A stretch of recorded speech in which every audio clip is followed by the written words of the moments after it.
agradeço imensamente. E também com a Fernanda, que vai falar então sobre o Python, dando uma oficina em seguida. A data de hoje, então, faz parte de um projeto, que é o projeto Saberes Matemáticos. A gente vai ter mais 2 quartas-feiras que a gente vai oferecer atividades. Então, a próxima vai ser no dia 3 de junho, que a gente vai ter autorregulação da aprendizagem com o professor Cícero, o Lattes e o Canva com os alunos do LAM. Depois, no dia 1º de julho, nós teremos o uso ético da inteligência artificial com a professora Carla Felcher e também a escrita acadêmica e as normas ABNT também com os alunos do LAM, os bolsistas do LAM. Estão todos convidados, certo? Também a gente tem a cada 15 dias, nas quartas-feiras à noite, um aulão oferecido também pelo Gama, né? Então a Fernanda é bolsista do Gama, a quem eu agradeço também a professora Fernanda, que é a atual coordenadora do projeto Gama, por ter cedido a Fernanda para nós hoje. Então eu vou apresentar a professora Denise, do Nascimento Silveira. Ela é graduada em Matemática pela Universidade Católica de Pelotas, mestre em Educação pela Universidade Federal de Pelotas, tem doutorado em Educação pelo PPG da Unicinos, pós-doutora pela Universidade do Porto, em Portugal. Ela é aposentada do Instituto Federal de Educação, Ciência e Tecnologia Sul-Rio-Grandense, no campus Pelotas. Integra o grupo de pesquisa sobre formação docente no programa de pós-graduação em Educação. É professora e pesquisadora do programa de pós-graduação em Educação Matemática, aqui da UFPEL. Também participa do projeto Interface Universidade e Educação Básica, Possibilidades Inovadoras e Qualidades de Ensino. E também foi coordenadora do curso de licenciatura em Matemática, entre tantas outras atividades que a professora desenvolve. Então, professora, muito obrigada. Agradeço a participação também, a presença eu que agradeço de todos. O convite. Parceira. Obrigada.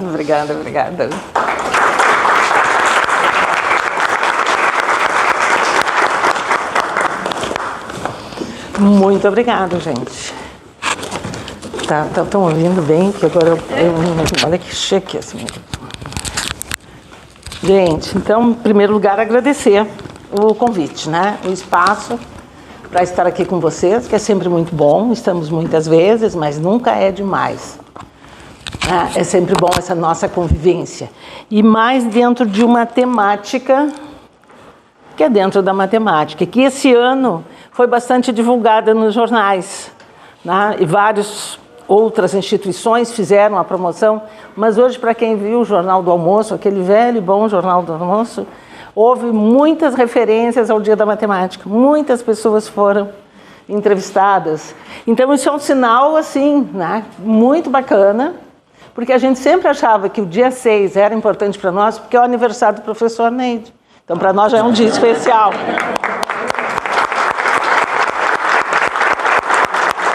Né? Ter no nosso grupo um professor que nasceu no mesmo dia do professor Malbataan Luiz Melo de Souza, né? que Malbataan é um pseudônimo que ele adotou, que depois a gente vai falar aqui. E há, né, felizmente, hoje no nosso país, um grande movimento de valorização. Alguns 4, 5 anos atrás, nós tivemos aqui um dos filhos do Malbataan. Ele estava vindo para a nossa cidade, para fazer um trabalho, e a professora Andréia Neto. A professora Andréia estava no mesmo voo e começou de assunto e calhou, né, como diz em Portugal, se calhar, veio a calhar de ser uma semana acadêmica. E a Andréia convidou e ele aceitou. E eu lembro que, à época, todos nós ficamos preocupados porque ele contou que o acervo do avô não estava muito bem tratado. Aquelas questões de organizar espaço, quem cuide. E o acervo do Malbataan é um acervo imenso, pela produção que ele teve, pelo papel que ele representou na matemática no nosso país e fora daqui. Né? Aí, sempre a gente fica pensando. Na segunda-feira à noite começou um trabalho Malba Matemática pela Unicamp, que até circulou em alguns grupos, e eles estão fazendo uma programação de toda essa semana. E aí apareceu uma das netas, a Renata, do professor Malba. E aí ela contou que a Unicamp juntou todo esse acervo, através do professor Lorenzato, que é um grande estudioso na área da educação, reuniu boa parte na casa dele, nos outros lugares, no colégio militar, e levou para a Unicamp. E hoje a Unicamp é um centro de referência. Quem quiser pesquisar Malba, direto lá na página da Unicamp, com o professor Sérgio Lorenzato, que já é um professor há bastante tempo envolvido com a educação matemática. Então, recuperamos ainda alguns objetos que precisam ser retomados, mas a grande parte do acervo e da produção está na Unicamp. Então isso é muito bom, se alguém quiser estudar, se interessar, já sabe que se concentrou todo esse material aí. Bom, depois dessa breve apresentação, eu preparei algumas imagens, porque ele é um tema que não se esgota, isso é muito importante que a gente tenha clareza. Falar em Malba não se esgota. Porque além da larga produção matemática, uma coisa que a família ressalva, a neta ressalvou, ele sempre, além de trazer uma matemática mais divertida e que chegasse muito bem nas pessoas, para que as pessoas não viessem dizer aquela frase terrível, por que tu não gosta de matemática? E foi uma das questões que a gente falou, por que tu não gosta de matemática? E as pessoas, eu não gosto disso. O Malba teve essa preocupação, né? E aí, é um sujeito muito especial. Eu fui olhar uma janelinha aqui, o período da aparição do cometa Halley. Quem é que aqui já leu alguma coisa sobre o cometa Halley? Qual é o período que ele aparece? Num céu hoje cheio de satélites e coisas assim, mas ainda existe um cometa que faz a diferença. Quem é que já viu falar no Halley? Qual é o período dele? 75. 76. Ele aparece a cada 76 anos. Já pensou? E ele apareceu num ano que o Malba, essa história vai estar ali, estava estudando no colégio militar. Então já é um cara que até o cometa Halley... Tu não viu o Halley, né, Nendi? Não, real. Também não. Hã? Porque 80 e poucos ele apareceu, mas aí... Eu estou achando que nessa encarnação eu também não vou ver, porque isso foi em 80, 70, 2000 e... não vai dar. Nessa não vai dar. Meu brinco vai ficar para outra encadernação. Isso mesmo, para outra encadernação eu gostei. Para outra encadernação eu vou pedir para ver, né? Porque diz que é belíssimo, eu só conheço de fotografia. Mas o Malba também teve esse sinal, um sinal de que ele era um sujeito, né, muito bom. Tá? Então, na outra encadernação... vamos nos encontrar com ele. Bem, pessoal, então, o que eu preparei nessas primeiras ideias aqui? Todos esses arquivos vão ficar disponibilizados para vocês, tá? Já estão separados para a turma de introdução, já vou largar no grupo. E os textos, porque, claro, a gente tem que estudar, né? Para se preparar. A gente sabe algumas coisas, mas tem que sempre melhorar. Né, Fernanda? E aí, outro detalhe também. A Fernanda foi aluna do professor Fabrício, um que esteve aqui na outra segunda-feira, conversando com o pessoal lá da Rita, né? E você sabe que o Fabrício foi me orientando. Quando ele olha o cartaz, ele diz, mas a Fernanda foi minha aluna. E outros alunos que apareceram aquele dia, eu digo, olha aqui, ó, neta acadêmica. Pois o professor dela foi meu orientando. Agora já está a filhota aqui. Então, por isso que professor é o sujeito aquele. Ele sai do palco, mas não sai da cena. Porque indiretamente eu vou estar aqui junto com a Fernanda. Por causa do Fabrício. E de outros tantos. Então isso é muito bom, né, Fernanda? Nós estarmos aqui. Bom, mas então todo esse material vai ficar disponibilizado, né, para quem quiser se interessar. Daqui a pouco alguém quer mexer alguma coisa sobre essa figura muito interessante. Ele tem um farto material, a bibliografia é vastíssima, gente. Inclusive livros de didática, que não são os mais conhecidos nossos. Os mais conhecidos nossos é o homem calculado, temos que é um ícone nas apresentações. Mas ele tem muita coisa de didática, que eu já capturei também. Porque vai que alguém queira fazer alguma atividade, uma semana acadêmica, uma coisa assim, a gente pode trazer esses outros aspectos da obra do Malba Tahan. Então, todo o material vai ficar disponível na página do curso. A Regiane já nos garantiu isso. Então, por que é 6 de maio mesmo? Vamos lá, o que a gente coloca ali? Que 6 de maio foi o dia em que esse moço, Júlio César de Mello e Souza, chegou no nosso planeta. E usando o nome de Malba Tahan. Estudou em colégio militar, no Colégio Pedro II, né, com a estrutura de colégio militar, muitas outras atividades. Aquela história de ser uma família que tinha dificuldades financeiras, um quadro razoavelmente familiar para nós. Mas ele teve sempre muita facilidade na escrita. Então, o que ele fazia para sobreviver? Havia, nessa época, em português, a gente tinha que fazer composição, hoje de redação. E o que ele fazia? Escrevia para os colegas e ganhava um trocadinho. Não tinha IA na época, não tinha Gemini, todas essas coisas, não. Tinha que ser no padrão. E o Malba Tahan fazia essas coisas, e ia sobrevivendo. Então, ele nasce em 1895, no dia 6 de maio, com esse nome de Júlio César de Mello e Souza. Apaixonado pela matemática e pela escrita. E gostava de contar histórias. E começou a trazer os enredos de histórias, vocês daqui a pouco aparecem, usando personagens. Ele criava personagens e usando esses personagens. Por favor, Bruno. Ele participava das atividades da reunião da escola, com representante de turma e tudo mais. E num dos dias ele se arvorou, ele tinha escrito uns contos. Aí se arvorou levar para o diretor, para o responsável, que eu quero publicar. E não tinha Lattes naquela época, não tinha ainda currículo Lattes, mas ele queria publicar. Então ele leva esse texto, são 5 contos, que ele leva para que fossem publicados. E aí, no momento, o diretor da escola estava um pouco atrapalhado e tal, não deu a devida atenção.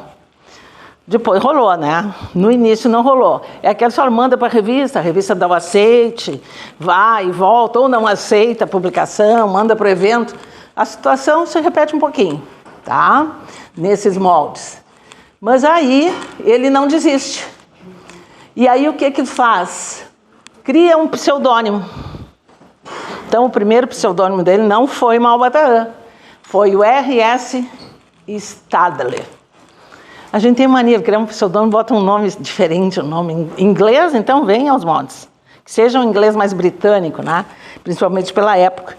Era o mais britânico. E aí um pseudônimo de um fictício autor. E ele consegue, Ele pôde ver seus contos publicados no jornal, com esse nome. Como o Júlio lá, não rolou. Mas com o R.S. Slade, rolou. E aí ele publicava. E aí começa a vida dele entrar nesse mundo da publicação. Então já sabe, de repente, é que o currículo Lattes não aceita. A gente começa a publicar com pseudônimo para ver se melhora a vida. Por favor. Mas ele tinha uma das características do sujeito que lia muito, e naquela época, provavelmente no Rio de Janeiro já tinha o Saara, naquele lugar que é a 25 de março, São Paulo. O Saara, que vende um comércio forte com aquele talento que os árabes têm para fazer comércio. É deles esse talento, muito bom. E aí ele começa a se dedicar a questões da cultura árabe, um tema que está atual, Quantos de nós não tínhamos percebido que o Estreito de Hormuz era tão importante? E olha a cultura árabe, a cultura dos persas, uma cultura de 5.000 anos. Então vejam bem que essa aproximação existe em vários momentos da história. Ele pegou esse nome, então foi buscar um nome dentro daquela cultura, passou a incluí-la em suas produções e chegou até mesmo a assinar suas obras. porque ali Izz-Eddin, desculpe a pronúncia, Salim Rank Malbataan. Eu, por ter amigos árabes palestinos, o nome que é mais comum para mim é o Salim, né? Porque eles todos são Salim, tem o Farid, tem o Walid, tem a Nura, mas Salim é típico dos nomes árabes, né? Dessas pessoas com quem eu tenho essa amizade. E aí ele pega e atesta, né? Escreve uma falsa biografia, inclusive para esse Malbataan. Ele cria o personagem, dá vida ao personagem através de uma biografia. A coisa foi tão forte que quando o governo Vargas, na década de 30, o Brasil naquele movimento, naquelas revoluções todas, e revoluções que talvez hoje pudéssemos chamar de culturais, porque realmente havia um movimento muito grande nesse sentido, inclusive o conflito da República, Getúlio Vargas, com São Paulo, é a Revolução de 32. É daí que gerou a USP. Senão nós não teríamos a Universidade Estadual de São Paulo.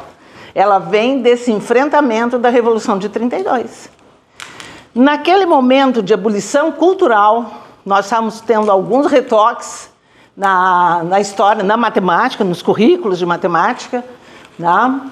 O Getúlio Vargas autoriza ele a assinar na carteira de identidade, além do nome de Júlio César, Malbataan. Foi uma autorização do presidente da República. Então ele tinha os dois nomes na carteira, no que seria a carteira de identidade na época. Hoje é a carteira única, aquela que está dando na televisão, que eu achei horrorosa. Só vem no CPF. Mas teve autorização. E aí ele segue a sua produção. Mais um pouquinho. Já não tinha me dado assim. E aí o que acontece? 2004, esses movimentos vocês vão ver que estão acontecendo naquele cartaz que está ali, aparece algumas datas importantes. Porque esse dia da matemática, esse é o dia da matemática no nosso país. Porque ele nasceu no dia 6. Mas isso é comemorado em vários lugares. Tá? E tem até o Dia Mundial da Matemática, que alguém na turma falou. Nesse dia, vocês lembram alguém do nosso grupo que disse assim, hoje é o dia do Pi? Alguém comentava? 3 de 14. 3,14, que é o valor do Pi. Né? Os grupos internacionais resolvem ser o Dia Internacional da Matemática. Como a data em inglês vem o mês, aliás, vem o nome, o mês e depois o ano, ficou 3,14, para ficar o 3,14 do Pi e o Dia Internacional da Matemática.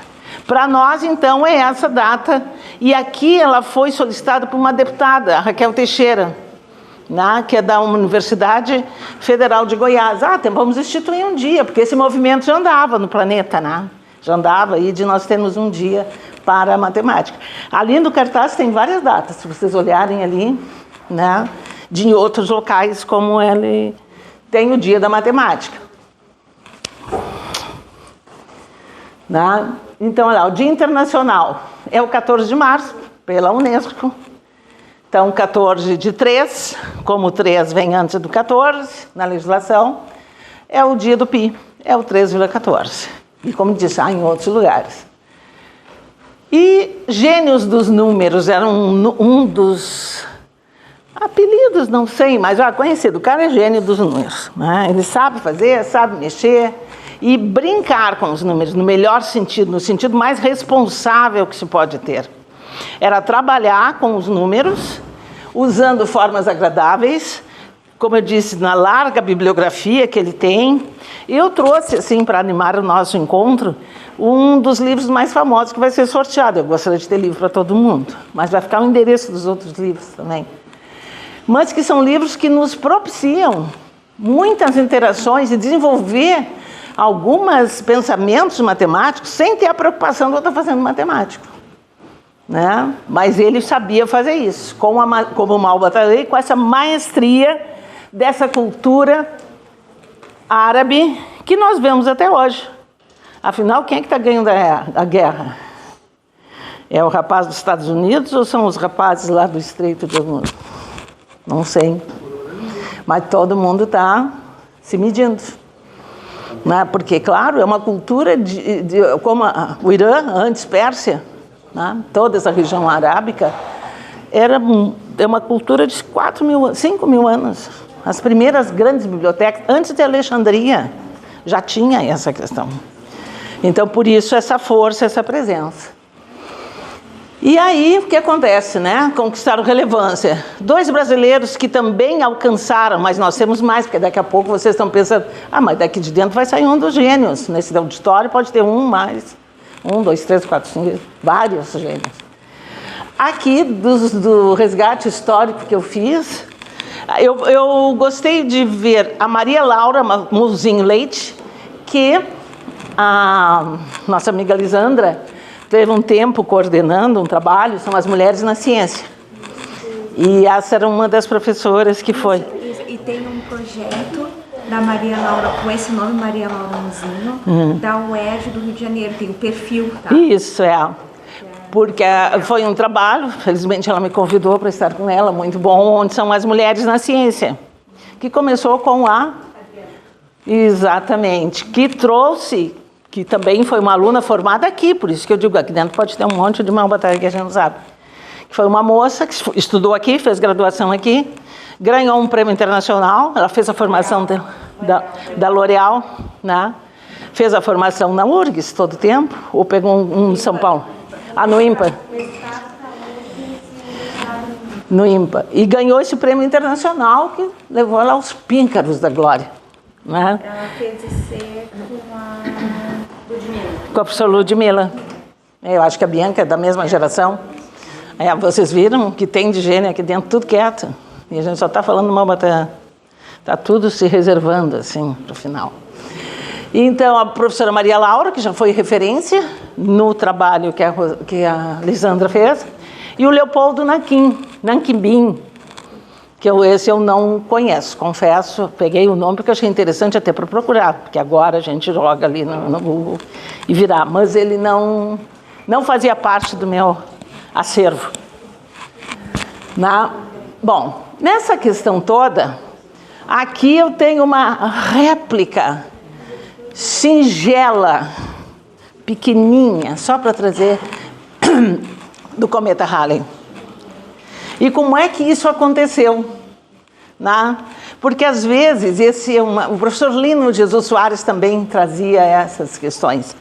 Nós, professores, temos alguma dificuldade de trabalhar com o que está no nosso entorno. É difícil, a gente tem que aprender a fazer. Mas eu confesso que estou aprendendo há muito tempo e ainda não domino a arte.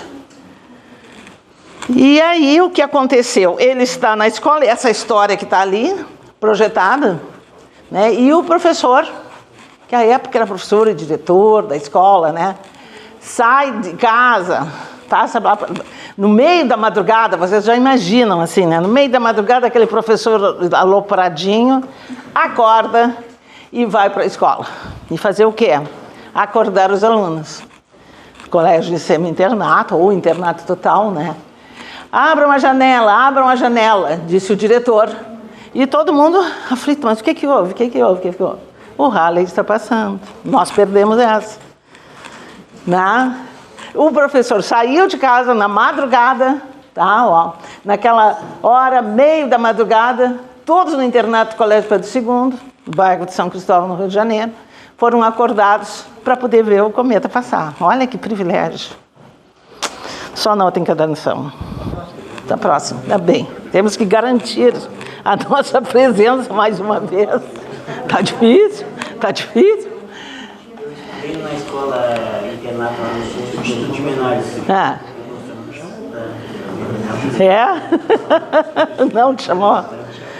Que pena. Mas é que tu era bebezinho. Foi por isso, né? Então, essa é uma das histórias da vida dele. Ele conheceu, além de toda essa capacidade de interpretar, criar personagens, envolver, ele ainda viu o cometa Halley, numa noite belíssima, que nós vamos ver ainda. Vocês têm bastante tempo pela frente. Eu tenho tempo, menos tempo, vocês sabem por quê, né? Então, por favor. Olha, o episódio foi muito marcante. Eu imagino, né? Imagina ver o Halley. Eu, às vezes, fico olhando aqueles satélites que ficam passando, porque eu gosto de ficar olhando se tem. Embora a gente tenha muita interferência da luz, né?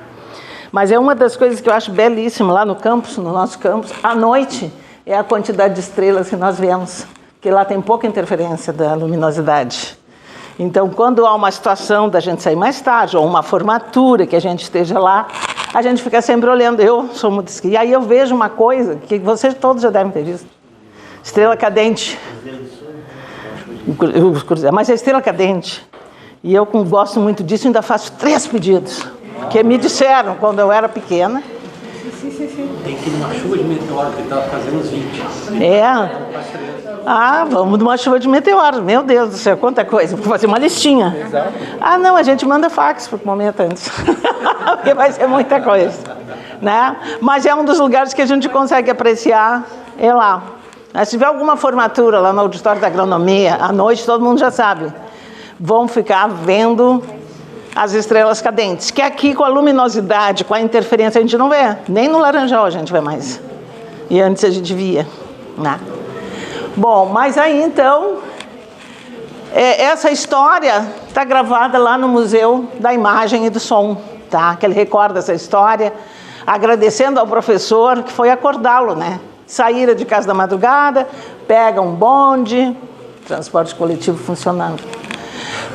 Andaram quase 1 hora até o colégio segundo, para mostrar um fenômeno para os seus pupilos. Um fenômeno que não se repete a cada 76 anos. Não? Então é muito tempo.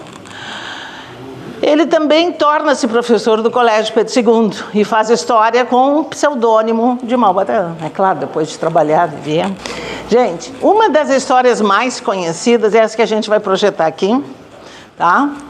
Que é o problema dos 35 camelos. Porque uma qualidade que Malbatã tinha era mexer muito bem com a aritmética. Né? Nessa época, nós estávamos ainda na reforma Euclides Roxo. Nos anos 20, quando vai vir a escola nova, movimentos assim. E Euclides Roxo cuidava em juntar as 3 matemáticas. Porque nessa época, nós tínhamos aritmética, álgebra e geometria. As matemáticas. Né? E o Malbatã gostava demais da aritmética. Okay? Mas o Euclides, baseado em estudos europeus, resolve juntar e termos a matemática. Se nós chegarmos na América Latina, em algumas universidades daqui da América Latina, a gente vai ver as matemáticas. E o aluno, então, vai ter aula de álgebra, de aritmética e de geometria. Não é. Nossa, que como eu disse, foi a partir da década de 20, do Euclides Roxo, tá trabalhando no Ministério da Educação e Saúde, não era bem essa estrutura que nós temos hoje, mas a aritmética era um forte. Depois disso, Malbatã andou brigando com alguns algebristas, sabe? Porque ele tentava puxar tudo para a aritmética. Nessa junção, é muito, né, dava alguns desencontros. Nós aqui não temos tradição, na nossa região não existe essa tradição. Houve até um momento que lá na escola técnica, lá, quase 40 anos, que nós tínhamos a disciplina de aritmética, de álgebra e de geometria, que cruzava muito bem com o desenho. Mas eu estou falando de coisas bem passadas. E era um pouco dessa tradição, porque, claro, como ensino técnico profissional, a referência muito era o Colégio Pedro II, hoje não é mais, né? Mas à época era. E se vinha aquele programa muito baseado em aritmética, geometria e álgebra, dizendo que a geometria tinha essa questão que se mesclava muito com desenho técnico. Mas se fazia muitas coisas bem interessantes. Bem, então houve um conflito. Nem tudo foi mar de rosas para o Malbatã. Teve um conflito entre os pensadores, essas discussões, como é que nós vamos trabalhar nos programas das nossas escolas. Porque o Malbatã gostava que todas as escolas trabalhassem com esse material que ele criava, tanto que ele escreveu livros de didática. Livro 1 e livro 2 de didática, para se trabalhar nessa perspectiva de uma matemática lúdica. À época não se falava numa matemática lúdica, em jogos, em histórias, em teatro. Não se tinha isso. Mas ele já trazia e usava e defendia esse jeito de trabalhar. Daí, então, um dos problemas de Malbatã mais conhecidos, vocês já devem ter visto, porque há várias interpretações, gente. A história dos 35 camelos. É uma história que ocorre entre árabes, né? Que era a história que ele trazia, típica dessa questão numérica, que os árabes são muito bons. Então, essa questão entre os árabes, a questão numérica... Bom, então, o problema dos 35 camelos é muito interessante, e eu particularmente gosto dele, porque eu entendo que esse problema é uma forma muito lúdica, muito palpável, de entender o menor múltiplo comum. Para mim, esse problema traz essa evidência. Por que eu tenho que fazer o menor múltiplo comum se eu tenho denominadores diferentes nas frações? E a visão do Malbatã traz um problema real, no caso da criatividade dele, né? Para que nós possamos entender. Eu me atrevo a dizer, e aí atrevimento, mas que a pessoa pode, uma certa idade, pode ser atrevida. Aliás, deve, porque se eu não for atrevida quando velha, eu vou ser atrevida quando? Até rato eu branqueia, sabe da história. É outra história. Mas fiquem tranquilos, né? Eu só peço que vocês tenham paciência com os velhos de vocês, porque velho adora contar história. Eu em casa pergunto, eu contei aquela? Tu sabe aquela? Não dá exemplo. Já tua mãe. Tu conhece, eu já te contei aquela história, então já essa tu já falou. Digo, tá bem. Porque velho adora contar história. É a vontade da gente falar, de estar no meio de vocês, conversando e tudo mais. Mas os 35 camelos, eu me atrevo a dizer que ele traz a episteme do menor múltiplo comum. A essência do porquê que eu preciso fazer o menor múltiplo comum. E o cara tem que ter essa visão. Né? Ser ligado assim, né? Nesse movimento aritmético. Eu me atrevo a pensar assim, mas estou na idade de poder me atrever. Na outra idade eu não poderia. Vamos ver. Eu não sei, o som não vai ficar legal, viu? Mas isso está em tudo que é canal de YouTube.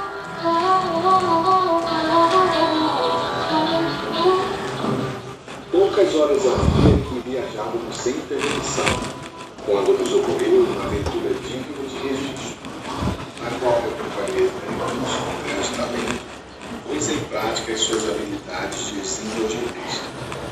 Encontramos perto de um antigo caravançará bem abandonado 3 homens que discutiam acaloradamente ao pé de um monte de camelos. Bem, ele dá essa noção, essa visibilidade, né? Que aquela partilha como estava complexa, mas se ele botasse mais um, ele ia ficar com um menor múltiplo comum de 36, que era o número que era divisível por todas as indicações que o pai daqueles herdeiros fez. Então essa é a ideia Malbatã, sempre trazer um problema real. Para os árabes o camelo vale tudo, é mais que cavalo para nós, né? Porque ele atravessa o deserto e tem um valor astronômico naquela cultura, por ser um animal mais resistente e tudo mais. Então, ter um camelo é status. E ele conseguiu, então, dar visibilidade a essa condição. Tá? Então, ficamos por aqui. Ali estão as referências, como eu disse, todos vocês vão receber e vai ficar disponível na página. Por enquanto é isso, e fico aqui para a gente conversar um pouquinho. Se tiver alguma pergunta, e se eu souber responder, porque daqui a pouco tem pergunta, mas não tem resposta. Fico à disposição e depois a nossa Fernandinha vai nos ensinar o Python. Tá, gente?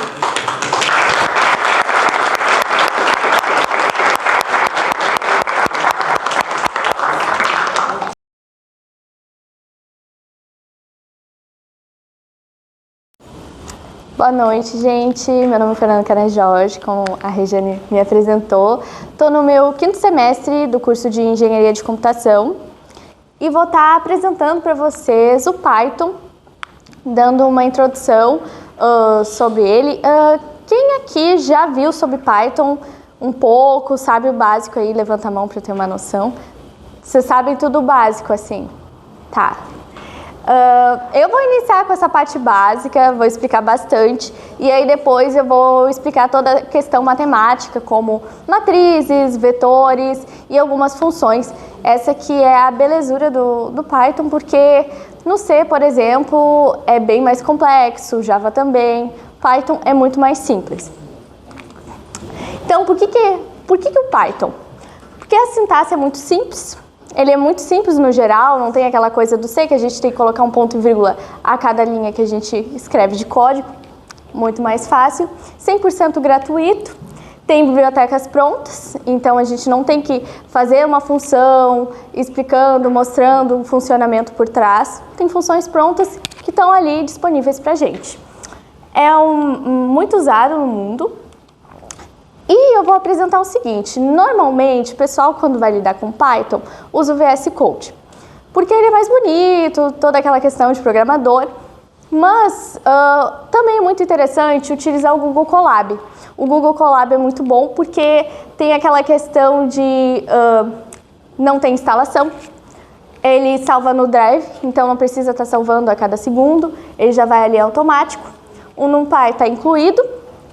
E ele também é compartilhável e tem também toda aquela questão bonita de poder escrever o que está acontecendo ali, títulos bonitos, bem mais explicado ali no código. Então, vou explicar toda aquela questão de variáveis e tipos.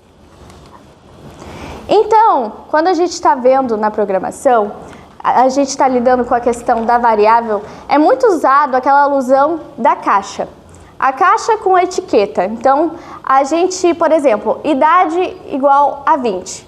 Normalmente na matemática vai dizer, idade igual a 20. Mas na programação a gente vê que idade está recebendo a variável 20. Está recebendo o 20. Então, aqui, idade recebe 20. No C, por exemplo, a gente tem que definir se ele é um inteiro, se não é. Aqui, ele já interpreta automaticamente. Aí aqui, nesse caso, a gente está criando uma variável, idade igual a 20. Então, idade recebe 20. E está mostrando na tela e é o famoso print. A gente escreve print, coloca entre parênteses e coloca ali a nossa variável e vai ser mostrado aqui, como a gente pode ver. Então, temos 3 tipos essenciais, assim, no nosso Python, que ali é a questão do int, que é os inteiros sem aqueles números com vírgula, os floats, que são os números com vírgula, falando de outra forma, né? E strings, então, que no caso são as nossas palavras, caracteres, tudo mais. Então, quando a gente vai utilizar, por exemplo, a string, a gente tem que colocar entre aspas simples ou duplas. Então, aqui o nome está recebendo o nome aqui, Ana. Então, uma armadilha que acontece bastante é que a questão de colocar entre aspas. Por exemplo, aqui a idade está recebendo 20, mas 20 não é um número, é como se fosse os caracteres 2, 0. Então, se a gente quiser, por exemplo, fazer uma soma aqui, idade mais 5, não vai dar certo, porque a gente está somando uma string com um número inteiro, então não tem como. Se a gente quiser fazer essa soma, aí a gente coloca idade aqui normal, vai ficar com um int. Aí sim, a gente tem como fazer uma soma de uma variável, que no caso é 20, com o número 5.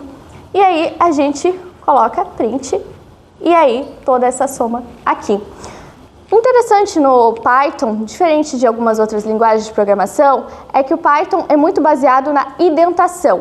A gente vai ver melhor, mas toda aquela questão de o que ele está se referindo, o que está sendo escrito.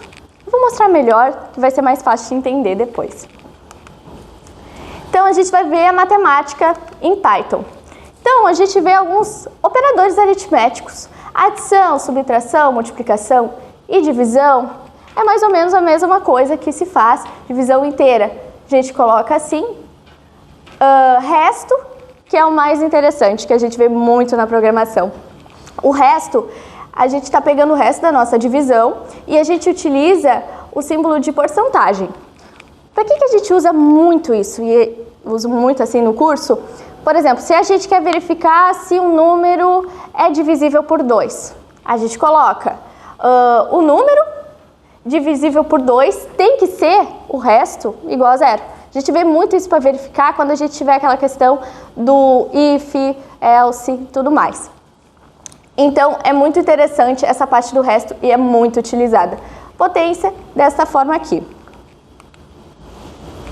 Então, a gente vê alguns operadores na prática. Então, a gente está tendo aqui a variável A está recebendo o inteiro 10, o B recebendo o inteiro 3 aqui. E a gente está printando a soma desses daqui, subtração, multiplicação, divisão inteira ali, né? E aqui está pegando o resto. E aqui está fazendo a potência. Então, tudo isso é utilizando as nossas operações matemáticas ali no Python. Tudo isso vocês podem ver que é muito simples. É literalmente só escrever aqui A recebe 10, B recebe 3 e escrever aqui é muito tranquilo. Então a gente vai ver agora as decisões. As decisões são os nossos ifs e elses, né? Ou elif, né? Como a gente chama no Python. Então a gente vê como, por exemplo, se a gente está fazendo um programa, tá? Que quer analisar a questão das notas de uma turma.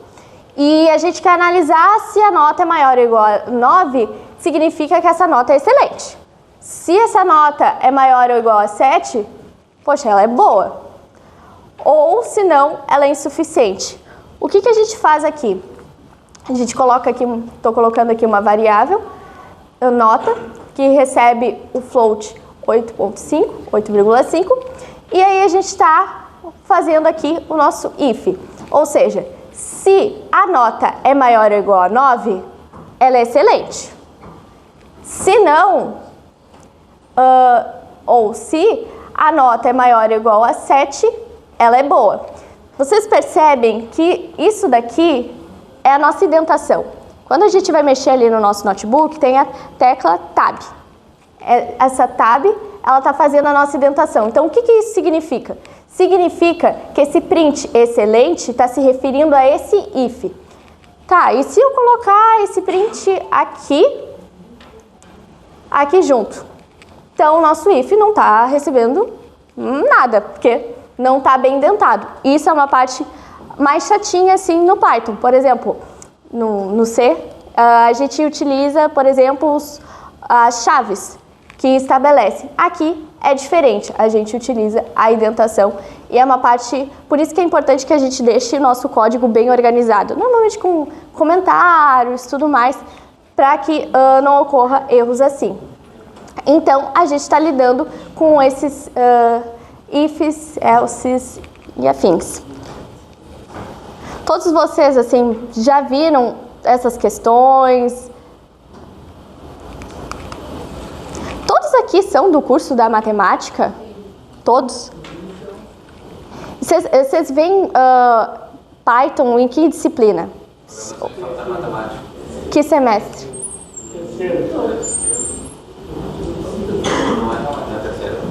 Ah, então vocês devem estar muito acostumados com essas coisas assim no geral.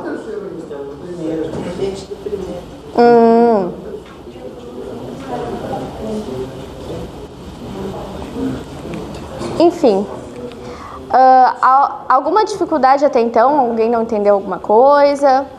Aqui é bem a parte inicial, assim.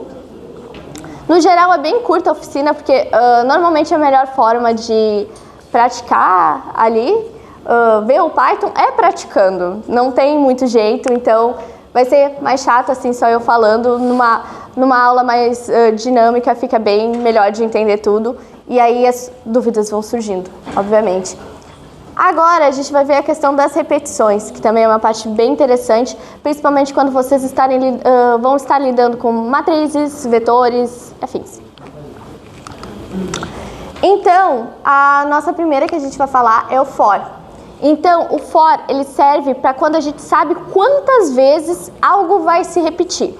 ou seja, ele é um laço de repetição. No for, a gente coloca, por exemplo, quando que ele inicia e quando ele termina. Mas aí vai um detalhe muito interessante que às vezes tem alguns errinhos, que, por exemplo, a gente coloca o for, o i pode ser qualquer variável que vocês escolherem, a gente está só criando ali uma variável que vai ficar se modificando a cada laço. Então, o i em range. E a gente coloca aqui o nosso número. Vai de um número até outro. Detalhe muito importante. Vamos ver aqui na questão do range 0 a 5. O que ele vai fazer? Ele vai do primeiro número, que é 0, e ele vai 0, 1, 2, 3, até 4. Ele não vai chegar no 5. Ele vai, então, só até esse número menos 1.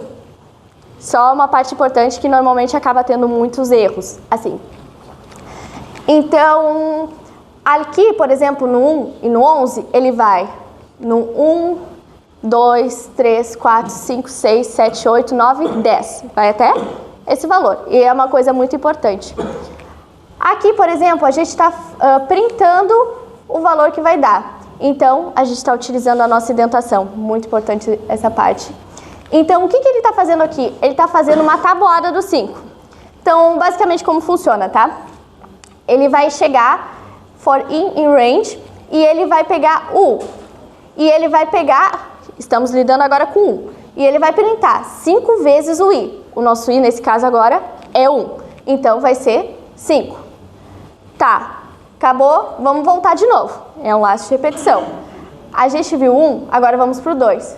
2 ainda não está aqui para encerrar? Então, vamos continuar. 2, então, 5 vezes 2. E assim sucessivamente, até que ele vai chegar no 10. Ele vai chegar aqui no 10. Tá verificado? Tá verificado. 5 vezes 10, 50. E aí, a partir disso, ele para. E ele não vê mais. E aí ele segue para os outros códigos que estão aqui. Então, ele vai ficar todo esse período aqui, 10 vezes, repetindo todo esse processo. E aqui é a nossa saída. Vamos ver aqui.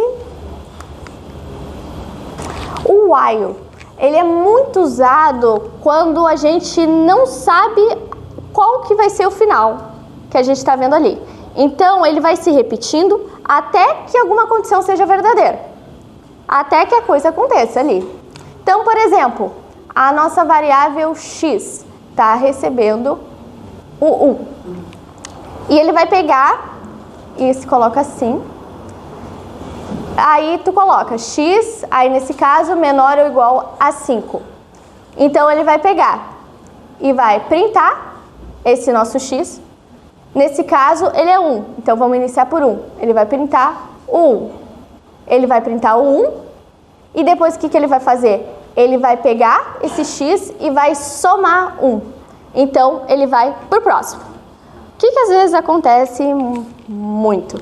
As pessoas às vezes não colocam quando finaliza, quando que tem que acabar esse laço. E aí o que acontece? Fica infinito. E dá erro. E o computador fica maluco, fica um monte de coisa, dá muito ruim. Então, o que é importante? Sempre tem que colocar uma condição de parar. Ele tem que parar em algum momento e tu tem que colocar essa condição aqui e tem que ir também contando que esse valor aqui, essa nossa variável x, ela tem que ir aumentando. Então, ele está sempre aumentando. Agora, por exemplo, a gente tinha usado 1, agora x é igual a 2. Ele volta para cá, ele verifica toda a situação. Se é verdadeira, ele printa esse valor. Todo mundo tranquilo com relação a essa parte de laço de repetição? Alguma dúvida? Então, realmente, gente, é muito essa parte básica aí de programação. Mas tem muitos erros que acontecem, principalmente dessa parte de continuar infinito. Acontecia muito isso nas minhas aulas. Do pessoal acabar o computador ficando bem maluco, assim, printando tudo. Então, o que é muito interessante? O for é muito usado quando a gente sabe até quando vai finalizar ali. O while depende da condição. Então, quando a gente estiver vendo coisas, por exemplo, a gente estiver usando funções ali do nosso Python para verificar questões matemáticas, ele é muito usado. Então, agora a gente vai ver listas e matrizes. Então, a lista é um vetor de valores. Então, a gente está colocando ali a nossa variável notas e a gente está colocando, entre colchetes, né, separados por vírgulas. Lembrando, tá? Quando a gente está representando float, a gente usa um ponto, não vírgula, porque senão não vai dar aqui, né? Então, basicamente, o que acontece? Ele está criando um vetor. Parte importante do Python e linguagem de programação. Ele não está iniciando 1, ele está iniciando do 0 e ele vai até o 4. Se a gente tem 5 valores ali no nosso vetor, ele vai de 0 até 4. Então, cada caixinha aqui representa uma posição do nosso vetor e ela vai receber esses valores aqui que estão sendo representados. Então, por exemplo, se a gente criou o nosso vetor e agora a gente quer acessar alguma posição específica, a gente quer saber o que tem naquela posição. Então, a gente coloca a nossa variável aqui e o 0, por exemplo, e ele vai pegar o primeiro elemento.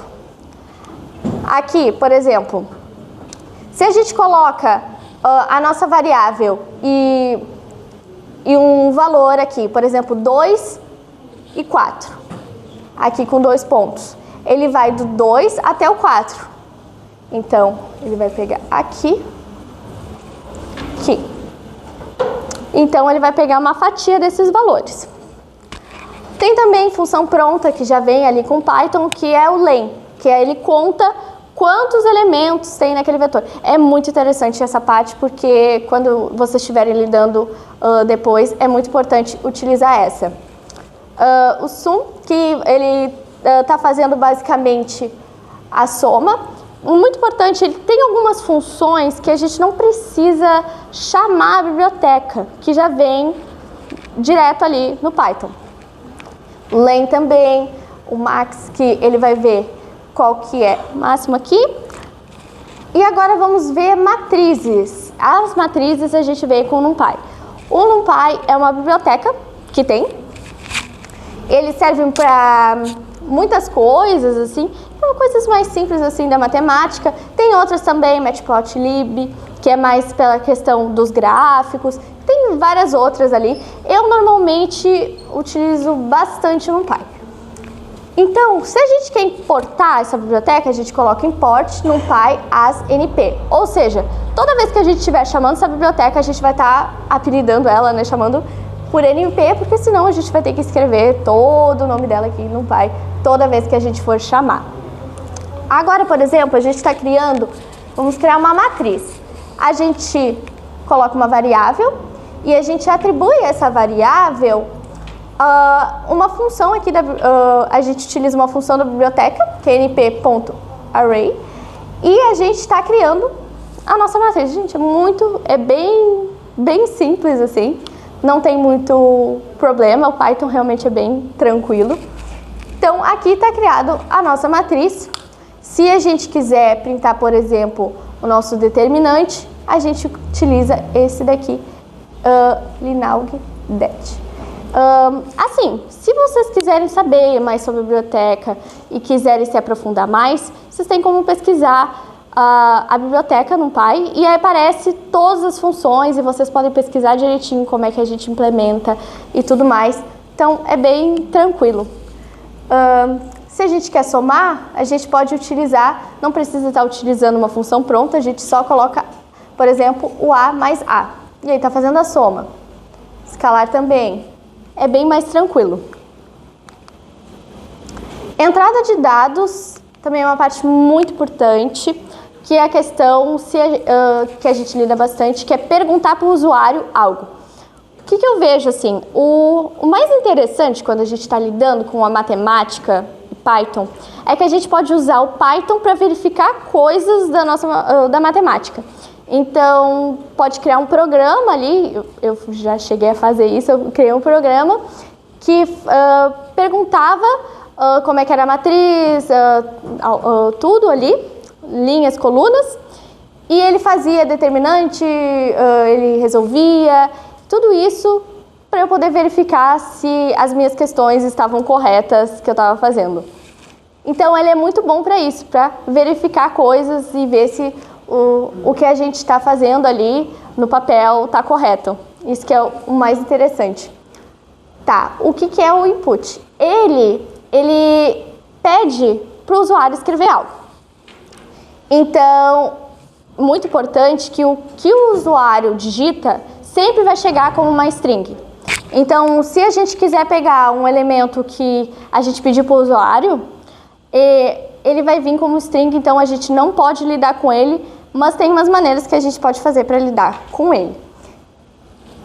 Por exemplo, aqui, nossa variável nome, a gente está pedindo aqui para o usuário digitar o nome.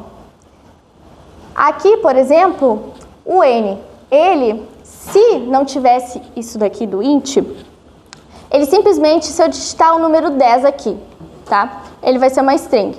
Se eu quiser tratar com ele, somar esse N aqui, que é o nosso 10, com outro, não vai dar certo porque ele é uma string. Para a gente tratar isso, a gente coloca entre parênteses e coloca no que a gente quer converter. Nesse caso, aqui está convertendo para int. Para converter para float também é a mesma coisa. Então, coloca aqui entre parênteses e float. Então, assim, como ele funciona? Então, o programa exibe uma mensagem, o usuário digita esse valor e o Python guarda esse valor na variável que a gente está chamando. Então, por exemplo, aqui ele vai, a variável nome vai guardar o que vai ser mandado aqui. Aqui é só uma mensagem para o usuário. Por exemplo, como você se chama? E aí o usuário digita, por exemplo, Ana aqui, vai para o nome. E é uma string. Idade também, só que nesse caso aqui estamos colocando int. Então, qualquer idade que vai colocar aqui, ela vai virar um int por causa disso daqui. Vai virar um inteiro. Agora é o seguinte, se a gente quer printar textos e variáveis juntos, tá? No início, quando a gente vê, a gente digita ali a nossa frase entre parênteses ali e coloca a nossa variável. A gente está meio que concatenando essas variáveis e está juntando. Realmente, no início, quem começa a ver isso acha realmente muito feio, porque vai ficar ali e vai ter que colocar cada coisinha. Então, olá, e aí coloca a variável, que foi pedida antes, e aí todas as frases e tudo mais. Depois eu vou mostrar para vocês uma outra maneira, que é mais simples, assim. Então, preenchendo uma matriz com esse input, que é a questão do usuário estar preenchendo. Então, normalmente, o que acontece? Ele pede para ler as dimensões, então, número de linhas, número de colunas, essa é a ideia. Depois, o que a gente faz? A gente cria uma matriz vazia para depois a gente preencher. Porque a gente não está criando já a matriz com números, a gente está pedindo que o usuário preencha esse valor. Então, para criar a matriz vazia, a gente coloca essa função .zeros. E aí, nesse caso, eu vou mostrar mais depois, mas a gente coloca aqui os nossos termos e o tipo que ele vai ser. Então, toda essa matriz aqui, por exemplo, vai ser do tipo float. Então, todos esses números vão ficar com vírgula ali no final. E depois, o que a gente faz? A gente preenche com for. O for é o que a gente tinha visto antes. Muito importante não errar a indentação, porque senão dá ruim na hora de preencher a matriz. A gente vai ver depois isso. Uma coisa que eu tinha falado, o que é uma f-string? Se vocês não querem fazer, dessa forma aqui na hora de printar uma coisa, porque fica feio e não é muito prático no geral, vocês podem usar f-string. Basicamente, ele vai permitir que o código fique mais limpo. Por exemplo, aqui. Aqui, por exemplo, ele está fazendo toda aquela questão e está colocando... dá muito trabalho, o que vale a pena, tá? Se a gente coloca a nossa mensagem aqui em um F, automaticamente todas as variáveis que a gente colocar aqui, elas vão ficar. Então não precisa fazer aquele esquema de colocar vírgula e depois a variável e depois vírgula. É muito mais claro de se fazer. Então, aqui, por exemplo, tá? O valor de i mais 1 está entrando aqui automaticamente. Não precisa fazer todo aquele esquema. Eu sugiro vocês fazerem dessa forma, que é muito mais simples. Então, agora a gente vai ver um código bem simples de matriz preenchida pelo usuário. Então, se a gente quiser que o usuário preencha, que essa eu gosto bastante, a gente primeiro tem que se lembrar que a gente vai utilizar para matrizes a biblioteca NumPy. Então, a gente tem que importar essa biblioteca, nunca se esqueçam disso, muito importante. E agora vamos para a parte que eu tinha falado antes. Então, ele vai ler as dimensões. Então, ele vai pedir o número de linhas, aqui utilizando o input. E muito importante, o detalhe da questão de colocar o int. Depois, as colunas, que também está pedindo o número de colunas da matriz e está transformando no int. Se isso não acontecer, ela vai ser uma string. Sinto muito, o código de vocês não ficou legal, não vai dar certo. Agora, depois a gente cria uma matriz de zeros. Então, a gente está criando a nossa matriz np.zeros e aí ele está estabelecendo linhas e colunas e ele está estabelecendo aqui o nosso tipo. Então, pode ser int, pode ser strings, várias coisas. Agora, a gente preenche a posição como foi visto anteriormente. Aqui, o que vai acontecer, tá? Esse for, vocês acham está se referindo a este daqui.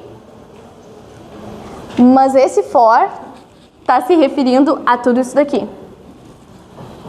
Se vocês sabem assim, vai ser, primeiro, vai fazer esse for aqui, como é que vai ser o esquema? Vocês vão iniciar por esse for, iniciam por esse, alguém para falar assim, deixar mais dinâmico, porque é pouco tempo, assim, na verdade bastante tempo e pouca coisa, né? Eu não sei da frente, mas a gente não dá pra ler. Não dá pra ler? Ah, deveria ter dito que eu falaria coisa por coisa. Ou da Zoom também, né? Acho que ajudaria mais. Ah, eu vou deixar assim, que posso pedir para que alguém disponibilize ali. Eu criei uma apostila também disso. Tem uma apostila também toda de álgebra linear, também para quem tenha dúvida. Então, agora a gente está preenchendo. Então, a gente está utilizando o for. O que vai acontecer? Esse for aqui, que é o número de linhas, o usuário vai dar esse número aqui. As linhas vai ser 1, por exemplo, 1. Ou iniciando pelo 0. 0, e aqui vai no 0. Depois vai no 1. E aí ele vai até onde acaba ali. Ele preenche até onde acaba e vai para o próximo. Então, ele está criando a nossa matriz. E aí, ele depois printa a nossa matriz preenchida, que é aqui, print matriz. Então, entendendo o código linha por linha, então, a gente está utilizando o input, que ele vai ler o que o usuário digitou. Aqui, ele está criando uma matriz de zeros. Importante, a questão da biblioteca, vocês podem pesquisar, que tem toda a orientação ali. O for in range, ele faz um loop que ele vai percorrer, como eu tinha explicado para vocês antes. E aqui a questão do printar a nossa matriz. Então, álgebra linear com NumPy. Resolvendo sistemas lineares. Então, a gente utiliza esta função aqui, se a gente quer resolver sistemas. Também usava muito isso para verificar se as minhas coisas estavam corretas. Então, a gente, obviamente, importa aqui a nossa biblioteca. E a gente cria a nossa matriz. A partir dessa matriz, a gente vai criar, tá? A matriz de coeficientes e a nossa matriz do lado direito. Depois, a gente utiliza a nossa função aqui, que ele vai colocar coeficientes e aqui, lado direito. O que ele vai fazer? Ele vai colocar esse valor na solução e depois a gente vai printar esse valor aqui e ver como é que ficou. Nesse caso aqui, a solução foi 2 e 1 aqui. X igual a 2, y igual a 1. Então, passo a passo, então tem toda a questão da matriz dos coeficientes, a do lado direito, e a função que resolve tudo. E a variável de solução. Aqui tem a questão dos determinantes, que também é uma função pronta, que é np-linaug.det. É bem fácil de aprender assim a decorar essas funções prontas. Normalmente quem usa muito acaba decorando. E aqui ele está fazendo o nosso determinante desta matriz e aqui ele está printando e ele está obrigando eles a serem ints. Então, assim, o determinante é muito importante e esse sistema linear tem solução única. Quando tem solução única, a gente utiliza essa função, para outros, aí usa diferentes. Então, algumas funções no Py da álgebra linear que são bem interessantes. Muito obrigada, gente. Eu sei que não é uma oficina prática, é bem diferente. Seria mais dinâmico se tivesse a questão de estar ali com o computador escrevendo. Mas espero que tenha ajudado um pouco assim vocês. Muito obrigada, viu?